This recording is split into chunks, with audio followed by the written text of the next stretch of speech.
Assalomu alaykum hammaga. Biz ximya suvlarini ofisimizga qo'ydirdik va ofisdagilardan ximya suvlar haqida ma'lumotlarni bilib olamiz. Ya'ni fikrlarini. Assalomu alaykum.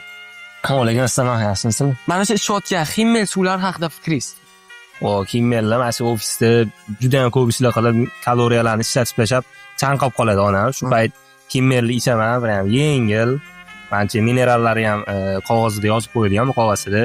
Mineralli suvlar bilan yana kaloriyani qaytarib olamiz o'zingiz. Qolgan ofisdagi ham tavsiya qilasizmi? Albatta, ayniqsa kompyuter va shunga o'xshash aqliy mehnat bilan ishlaydigan xodimlarga juda ham zo'r. Menimcha juda ham foydali ham deb o'ylayman, sababi 11 ta filtrdan o'tgan suv. Assalomu alaykum. Alaykum assalom. Mana shu ichayotgan ximya suvlar haqida fikringiz. Fikrim yaxshi. Ofisimizga tezlik qo'shyapti, sifatiga sifat qo'shyapti. Ishlarimiz yaxshi bo'lyapti.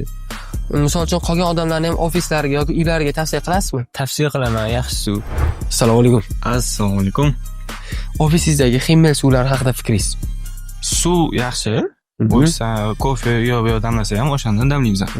Xullas, suv qaynashini kutib o'tirmaysizlar, to'g'rimi? Ha, ancha vaqtni tejaydi. Boshqa mana oddiy suvlardan ko'ra farqi bor ekanmi suv? Farqi seziladi, yumshoqroq. Shunaqa. Boshqa odamlarning ofisiga ham, misol uchun uyga ham tavsiya qilasizmi shu suvni?